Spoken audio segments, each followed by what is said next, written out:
Hello students, welcome back to your math classes. कैसे हैं आप सभी बच्चे? आई होप आप सभी बच्चे बहुत अच्छे होंगे। अब बच्चों हम पहुंच गए अपने नेक्स्ट चैप्टर पे, which is chapter number 10, compound interest. Compound interest में क्या करना है, आपको यहाँ पे एक फॉर्मूला मिलेगा और दूसरी आपको बातें याद रखनी है अपने परसेंटेज से रिलेटेड। अगर आपको वो याद है, आपको उनके बेसिक्स क्लियर है, तो फिर कंपाउंड इंटरेस्ट बहुत ज्यादा ईजी हो जाएगा, क्योंकि सिर्फ एक फॉर्मूला ही तो लर्न करना और क्या ही करना है। बट कंपाउंड इंटरेस्ट से पहले हम डिस्कस करते हैं सिंपल इंटरेस्ट। बच्चों, दो तरह के हमारे इंटरेस्ट होते हैं। इंटरेस्ट का मतलब होता है कि आपने किसी से कोई उधार लिया, तो जब भी आप उसे नेक्स्ट पे करोगे ना, तो कुछ एक्स्ट्रा अमाउंट आपको पे करना पड़ेगा। तो सिंपल इंटरेस्ट में तो हमें जो अमाउंट होता है वो एज इट इज पे करना, उसमें कोई दिक्कत नहीं आएगी। बट कंपाउंड इंटरेस्ट में क्या होता है कि उसमें जितने साल के लिए या फिर अगर एक साल के लिए भी लिया है, तो जो आपका प्रिंसिपल है वो हर साल आपका चेंज होता रहेगा। सिंपल इंटरेस्ट में आपका प्रिंसिपल चेंज नहीं होता है। अब बात आती है सिंपल इंटरेस्ट की। सिंपल इंटरेस्ट का फॉर्मूला है SI is equal to P into R into 2 divided by 100, जो कि हम छोटी क्लासेस में पढ़ भी चुके हैं। P stands for principal, R stands for rate of interest, T stands for time. Okay, so अब और SI is simple interest. Okay, तो ये सारी चीजें अगर आपके पास गिवन हो। अब यहाँ पर जो डेरिवेशन की हुई है अदर फॉर्मूलाज की, तो वो बच्चों एक ही फॉर्मूला है, ये वाला। बस डिफरेंट डिफरेंट चीजों को फाइंड आउट करने के लिए उन्हें डेरिवेट डिफरेंट तरीके से कर दिया। अगर पी फाइंड आउट करना तो ये करना पड़ेगा, आर फाइंड आउट करना तो ये आप पे डिपेंड करता है। अगर आपको लीनियर इक्वेशन में साइड चेंज अच्छी तरीके से समझ में आया है कि कैसे लेफ्ट हैंड साइड और राइट हैंड साइड के साथ आप प्ले करना है, तो फिर तो आपको ये एक ही फॉर्मूला मोर देन इनफ है। वरना अदरवाइज आपको ये सारे फॉर्मूलाज फिर देखने पड़ेंगे कैसे इन्हें देखना है। ठीक है, अब यहाँ पे बोला गया है, sum of 3000 is borrowed for 4 years at the rate of 18% per annum, find the simple interest at the amount to be paid after 4 years। तो यहाँ पर आपने सबसे पहले बच्चों क्या करना है कि जो जो चीजें गिवन दी हुई हैं वो लिख लेनी है, तो आपको आइडेंटिफाई हो जाएगा कि एग्जैक्टली करना क्या है। तो P है हमारे पास, T है हमारे पास, R है हमारे पास, तीनों चीजें हैं। फॉर्मूला है हमारे पास, जस्ट पुट करेंगे, आंसर फाइंड आउट कर देंगे, विच इज 2160। ओके, तो ये हमारा खत्म हुआ। उसके बाद आती है कंपाउंड इंटरेस्ट की बात। जैसे कि मैंने आपको समझाया था कि अगेन हमारे पास एक कंपाउंड इंटरेस्ट का फॉर्मूला होगा और हर बार हमारा कंपाउंड इंटरेस्ट में प्रिंसिपल चेंज होता रहेगा। तो अब यहाँ पर बोला गया है, the difference between the loan amount and the original amount और प्रिंसिपल और money borrowed is called the compound interest और CI।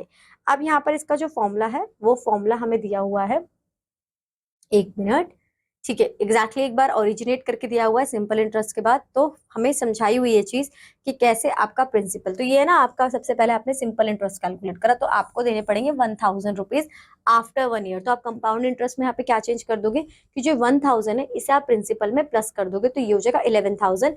अब ये नया आपका प्रिंसिपल है, आप इसे प्रिंसिपल कंसीडर करोगे सेम फॉर्मूला में। ठीक है, तो ऐसे ही आप ये चेंजेस करते जाओगे तो आपका आंसर यहाँ पर आ जाएगा। Find the amount and compound interest on 5,000 for 3 years at 5% annum compounded annually। तो हमें यहाँ पर find the amount। अमाउंट क्या होता है बच्चों? अमाउंट होता है हमारा प्रिंसिपल प्लस इंटरेस्ट। ठीक है, ये हमारे अमाउंट का फॉर्मूला है। अब यहाँ पर सिंपल इंटरेस्ट का फॉर्मूला हमें पता है, P into R into T divided by 100। सारी चीजें दी हुई है, 250 आ जाएगा। कंपाउंड इंटरेस्ट में मैंने क्या बताया था कि कंपाउंड इंटरेस्ट में प्रिंसिपल हमारा चेंज होता रहेगा। तो 5000 which is our principal, we have to add in this 250, तो our new principal will be 500 two 250। तो this is our new principal. Same formula में अप्लाई कर देंगे। अब हमारे पास नेक्स्ट आंसर क्या आ जाएगा। अब हमें पूछा गया amount at the end of the second year is कि 5000 और ये जो अमाउंट हमारा आया है, इन दोनों को प्लस करके ये अमाउंट हमें देना पड़ेगा। अब इस ये मतलब ये हमारा कंपाउंड इंटरेस्ट होगा टोटल, और principal for the third year is P into, यानी कि ये जो नया अमाउंट है अब इस पे प्रिंसिपल लगेगा, तो इसका प्रिंसिपल क्या हो जाएगा, ये मतलब इसका कंपाउंड इंटरेस्ट क्या हो जाएगा, ये हो जाएगा। ठीक है, फिर इसे भी इसमें प्लस करेंगे। अब यहाँ पर बताना है कि कंपाउंड इंटरेस्ट कितना है, तो ये हमारा नया कंपाउंड इंटरेस्ट है। 5000 हमारा प्रिंसिपल था, तो एक्स्ट्रा अमाउंट हमने कितना दिया, इतना दिया। ठीक है, अब इसी तरीके से दूसरा क्वेश्चन दिया हुआ है, नेक्स्ट पे आ जाते हैं। Find the amount and the compound interest if a sum of 4000 is borrowed for 2.5 years at the rate of 8% per annum. तो P है हमारे पास, R है हमारे पास, और हमारे पास टाइम भी। इसे कैसे सॉल्व किया, 2 2 जा 4, 4 plus 1 is 5, 5 multiply by 2 is, solve हो गया 2.5 years। ओके, यहाँ पर दो तरीकों से कर सकते हैं। बोला 2.5 years, एक ईयर का अगर निकाल लेंगे तो उसे 2.5 years से मल्टीप्लाई कर सकते हैं, उसका डबल एंड हाफ। ठीक है, इस तरीके से भी सॉल्व हम कर सकते हैं। तो यहाँ हमने पहले 1 year के लिए कैलकुलेट करा, कंपाउंड इंटरेस्ट कैलकुलेट करें, प्रिंसिपल चेंज होगा, P 1 year के लिए सेम। नेक्स्ट P जो इसका आंसर आया प्लस करा, तो नेक्स्ट P हमारा ये। ठीक है, फिर नेक्स्ट P हमारा क्या होगा, इसका जो अमाउंट आया, ये वाला अमाउंट है, इसे प्लस करा, तो ये ठीक है, ये हमने हाफ ईयर के लिए कैलकुलेट करा, इसलिए यहाँ पर 2 है और यहाँ पर सिंपल 1 है, बाकी 1 ईयर के लिए थे। अब जो हमारा फाइनल अमाउंट आएगा फॉर 2.5 ईयर्स के लिए, तो ये हमारा अमाउंट एंड प्रोडक्ट, इसको हमने इसमें प्लस करा ये, और इसे 4000 से माइनस करा, यानी कि एक्स्ट्रा पैसे कितने देने पड़े, 852.22। ओके, अब आ जाती है हमारी exercise. Find the amount and the compound interest on sum of this for 3 years at the rate % of this. तो बच्चों यहाँ पे कुछ नहीं करना है, सबसे पहले आप फॉर्मूला में पुट कर लोगे 15,000 multiply by 3 multiply by 15 divided by 100, तो सॉल्व कर लेंगे। यहाँ पर 15 3 हमारा आंसर हो जाएगा 45, 45 मल्टीप्लाई बाय 15, जो भी आपका आंसर कर ही देती हूँ मैं, 5 5 25,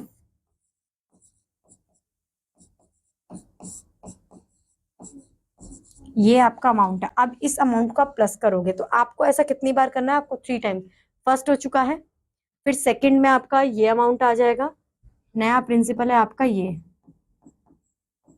फिर आपको ये एक और बार कैलकुलेट करना है सेम फॉर्मूला में पुट करने के बाद, फिर जो आंसर आएगा वो आपका बनेगा P3 और फिर आपका फाइनल आंसर आपके पास आ जाएगा। ठीक है, find the amount and the compound interest, same question है।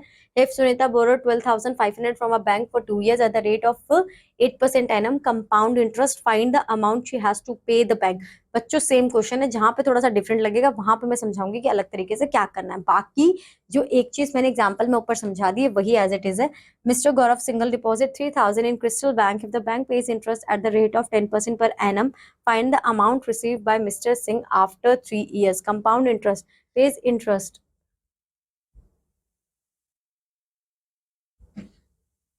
अमाउंट रिसीव करना है, तो यहाँ पर हमें कहीं कंपाउंड इंटरेस्ट मेंशन नहीं किया हुआ है। ठीक है, और मेंशन नहीं किया गया तो हम क्या करेंगे कि P into R into T, question को ध्यान से समझेंगे, जो क्वेश्चन हमसे कह रहा है वही करेंगे।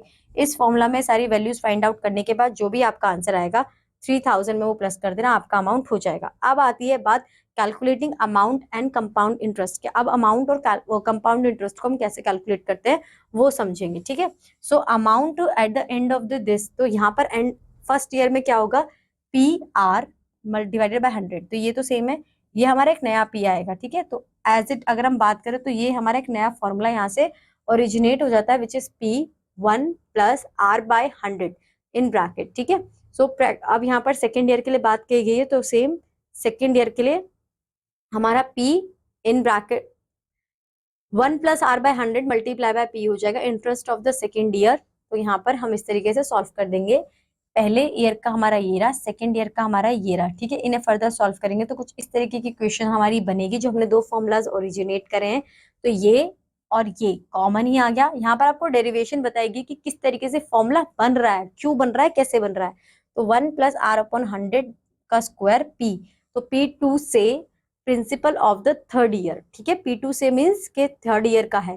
तो यहाँ पर अगर मैं बात करूँ कि जितने भी, यानी कि जो भी हमारा टाइम होगा, आपने क्या करना है कि ये आपका फॉर्मूला है P1 plus R by 100, time को चेंज करते रहना है बस, फॉर्मूला हमारा यहीं पर सेम रहेगा। तो ये हमारा अब कंपाउंड इंटरेस्ट के लिए फॉर्मूला है जब हमें अमाउंट कैलकुलेट करना हो। ठीक है, और कंपाउंड इंटरेस्ट कैलकुलेट करेंगे तो कैसे फाइंड आउट करेंगे, अमाउंट माइनस प्रिंसिपल। ठीक है, अब आता है find the amount and the compound interest on 30,000 for 2.5 years, 2.5 years at 10% per annum compound annually. तो प्रिंसिपल दिया हुआ है, टाइम दिया हुआ है, आर दिया हुआ है, फॉर्मूला हमारे पास है प्रिंसिपल ब्रैकेट, यहाँ पर जब सॉल्व करेंगे इन्हें, ठीक है, तो यही हो जाएगा। इन्हें फर्दर सॉल्व करेंगे तो 0 0 0 0, ये 121 multiply by this is become this. तो इस तरीके से हमारा आंसर आ जाएगा फॉर 1 year। हाफ ईयर के लिए यही हमारा आंसर आएगा, बस हम इस अमाउंट को यहाँ पर हाफ कर लेंगे, सॉरी यहाँ पर क्या कहते हैं, जब इसे सॉल्व करेंगे तो मल्टीप्लाई बाय 2 कर लेंगे इंटरेस्ट फाइंड आउट करने के लिए फॉर हाफ ईयर्स। दोनों हमारे आंसर्स आ गए, एक ये आ गया और एक ये आ गया। इन दोनों को जब हम प्लस करेंगे तो ये हमारा न्यू अमाउंट है। ठीक है, इसे हम 30,000 में से माइनस कर देंगे, कंपाउंड इंटरेस्ट आ जाएगा। Using formula calculate the amount and the CI in each of the following. तो P दिया हुआ है, R दिया हुआ है, ये दिया हुआ है, तो हम कुछ नहीं करना है इसमें। 5,001 प्लस आर कितना दिया हुआ है, 5/100, और ये हो जाएगा यहाँ पर 2। तो आपने ये सॉल्व करना, जो फिर दूसरा आप सॉल्व करोगे वहां पर 100 में मल्टीप्लाई बाय 2 कर दोगे। क्यों? क्योंकि वो हाफ के लिए, 2 के लिए मैंने कर दिया, हाफ के लिए मैं और कंसीडर करना, और दोनों के अमाउंट को प्लस कर दोगे तो अमाउंट आ जाएगा, और फिर उस अमाउंट में से प्रिंसिपल माइनस कर दोगे तो कंपाउंड इंटरेस्ट आ जाएगा। सिमिलर क्वेश्चन हमने ऊपर सॉल्व किए हुए हैं, ठीक है। Find the amount in compound interest on this for 2 years 10% per annum compounded annually. तो यहाँ पर 604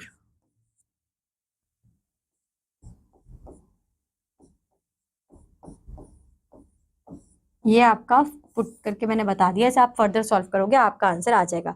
अब बात आती है कन्वर्जन पीरियड की। कन्वर्जन पीरियड नहीं कि इतने टाइम के लिए हमने पैसे उधार लिए हैं, पैसे उधार दिए हैं, तो ये उस चीज को हम कन्वर्जन करेंगे। किस तरीके से कन्वर्जन कर सकते हैं?